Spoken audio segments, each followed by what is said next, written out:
Hello again. Welcome to Group 1's case analysis for Lesson 3. Presenting today is Jessica Hennessy, Joshua Coleman, Vaughn Love, Everett Nichols, and Elizabeth Starner. During this PowerPoint presentation, we will first look at the relevant facts and issues surrounding the second case study of the course and transition into why these issues are relevant and their contributing factors. Finally, we will conclude with several possible solutions and strategies for attacking the problems at hand. And so, without further ado, let us jump right in it. First, it is important to begin with a review of the pertinent facts surrounding the case. Julie, the main character of our case study, is a middle-aged white woman from the suburbs of Indianapolis. When she was a young adult, right out of college, she was afforded the opportunity to teach high school literature and composition to both sophomores and juniors for nearly 5 years. As an instructor, Julie was known for her creative approach to teaching. However, she took up an opportunity to become a nursing practitioner and has been working in the medical field now for 18 years. Recently, she was given the opportunity to teach an introductory course for certified nursing assistants at the local community college.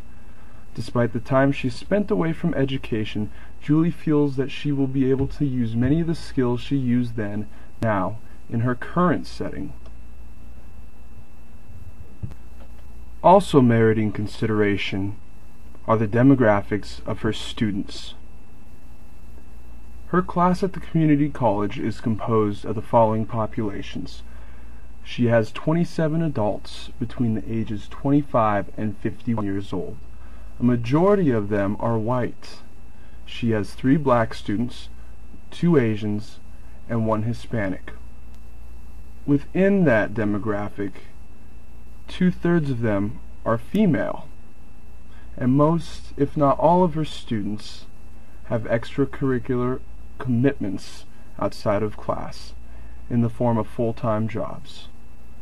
Recently, Julie has run into some unexpected difficulties in her course and has decided to approach the community college's curriculum committee to gain some insight and help in addressing the matter.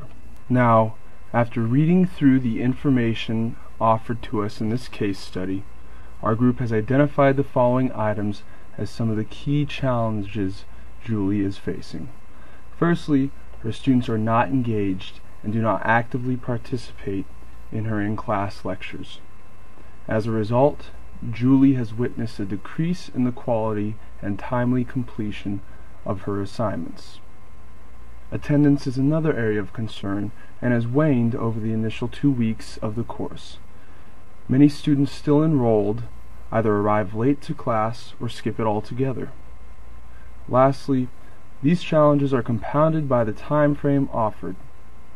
The course reached its halfway mark when Julie sought help from us, the curriculum committee, leaving little time for observation or improvement of the course to ensure the success and matriculation of her students. With these challenges in mind, let us now look at some of the factors that contribute to the problem. Now, investigating the root of some of these fundamental issues, a quote by Silverman and Casaza fits well within this context, identifying the contributing factors to some of these problems, resulting in declining student engagement, attendance, and overall participation. They said in their publication in 2000, when faced with a learner's poor performance, teachers may believe that the learner is not motivated, lacks drive, or just does not care. However, explanations for poor academic performance are not often readily apparent and frequently involve the interaction of many complex factors. Sometimes what appears to be a lack of effort is really a fear of failure. And so, from this fundamental issue, we can identify a subset of influences, the first being student motivation. Weiner's attribution theory states that the fear of failure may keep students from connecting with course material in efforts to avoid that possible failure. The extrinsic motivation that Julie is currently providing her students through grades and performance requirements is clearly not working. A move towards intrinsic motivation and helping the students feel invested themselves will push them to succeed by focusing on certain course activities and finding pleasure in believing in themselves to complete certain tasks or become well-versed in a certain area. This calls into question another consideration: Julie's teaching style. Her teaching style, though innovative at the time, is over 18 years old and somewhat outdated. Additionally, she is also working with an entire different population of learners. Unlike the students Julie taught 18 years ago in high school, Julie should put value in the life experiences her adult learners have gained instead of cutting them off and drawing focus to course material only. Her pedagogical approach emphasizes the recitation instead of engagement, and her belief that addressing personal matters would detract from what they were there to learn denotes the importance of classwork rather than engagement. And so she's curtailed her students' abilities to discuss aspects of their work or personal lives, resulting in the disengagement and lack of motivation prevalent halfway through the course. Mizerow's theory of transformation provides some insight on this, noting that students' learning is influenced by their background and previous experiences. Now, this is also founded in Knowles's paramount theory of andragogy on learning in adulthood. The departure from pedagogical principles has to do with maturation through adolescence into adulthood that involves a change in one's self-concept from a dependent personality to a self-directed human being. Hence, as they age, adults develop a rich reservoir of experiences which they rely on in their learning. Thus, self-directed and experiential learning methods are continually implemented in adult education regardless of context. The issue with Julie's teaching, then, is her failure to recognize these different developmental stages in the life of her students, which clearly begets an approach vastly different from the innovative methods she used in a secondary educational setting.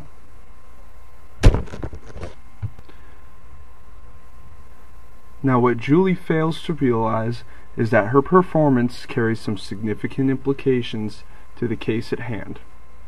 If her students remain disengaged, student motivation and interest will continually drop, resulting in the distension of their time to degree, which would capitulate their interest in even finishing the degree. Students' failure to complete the course also carries implications on the community college's CNA program as well. This could potentially result in the failure of future courses that build upon the foundation required within this course, leading to the failure of the entire program. And lastly, on a personal note, Julie's inability to graduate quality students from her course could result in her own failure as a future instructor and declining faith in her abilities, leading to even the loss of her job. With this context and information in mind, we suggest several strategies for Julie to attempt in salvaging her efforts for the remaining weeks. In order to combat the negative things that Julie is encountering in her introductory course, we as the curriculum committee suggest Julie be more attentive to her students' desire to talk about their outside experiences within the classroom. In fact, she should encourage it. This entails an assessment of the individual needs of the learners within her course. Each student has their own story, facing unique challenges with unique perspectives. Magolda outlines this in a following principle through stating, "The making of meaning is influenced by each individual's worldview and by interaction with others, and depends on the context of an individual's experience." As older students and students with more life experience, it will help them to remember this material more effectively. This need for connection facilitates more effective learning. After all, information that is contextually embedded is easier to learn for adults, according to Hill. As a result, Julie should be open to having developmental conversations with her students about what they are experiencing both inside and out of the classroom. Discussion of their changing roles as adult learners will help them be more aware and better able to self-analyze and reflect. Smith and Taylor comment on this in their 2010 publication by saying adults who find school something of an emotional roller coaster are comforted to learn that such feelings signal an evolving shift in perspective rather than impending doom. They are usually fascinated to learn more about the processes that unfold before them. These conversations may also include acknowledgement of the poor performance by some students. Through this, Julie can gather some informal data and alter her teaching to address what issues and needs continually arise. Additionally, Silverman and Casaza stated in their 2000 publication regarding Mikulski's theory of margin section, just recognizing the acknowledging situation can be helpful. Meeting with students to discuss reasons for poor performance and asking questions that may reveal learning constraints can be a good first step in the process.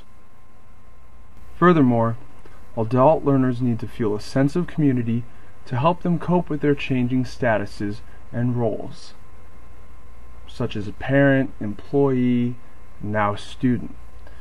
Brookfield in 2000 draws attention to impostership, cultural suicide, incremental fluctuation, lost innocence, and community as some of these elements, commenting on how shared experiences allow students to form bonds. By letting the class emphasize or empathize with each other over their shared experiences, they are able to bond. An important component, especially if they are experiencing alienation in other relationships as a result of their learning. Hill reinforces this connection through asserting emotional states are the link between learning and memory. To help turn things around in the short time left with Julie's introductory course, we suggest that she develops more experiential learning activities in the form of case studies and role plays to reconnect and reinvest her students in this material. Again, Hill stated in 2001, learning and memory are context-driven. Our brain sorts information depending on whether it is associated with context or content. Contextual info is usually driven by rote learning. And Jensen in '96 asserts that this kind of learning is not brain compatible and requires people to employ intense, continuous effort to keep their knowledge fresh. Context-driven learning seems effortless by comparison. The more brain-friendly kind of learning forms quickly, is easily updated, and has almost unlimited capacity. For best recall, multiple sensory experiences should be employed to encode memory with vision, hearing, sound, smell, or movement, as well as relationships.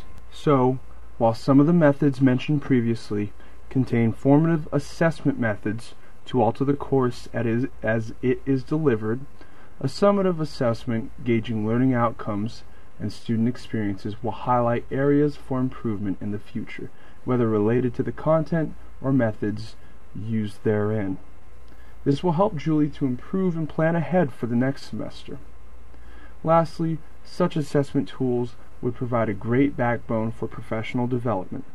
The college and its administrative stakeholders should make it their responsibility to develop faculty members so learning outcomes and expectations are consistent across the CNA program, for example. And despite Julie's prior experience in education, this case shows adult education requires a very different approach.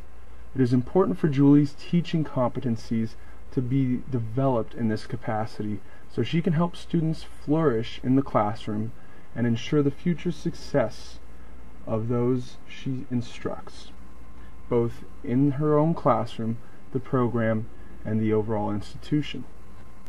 And with that, we have reached the end of our presentation, and thank you for listening.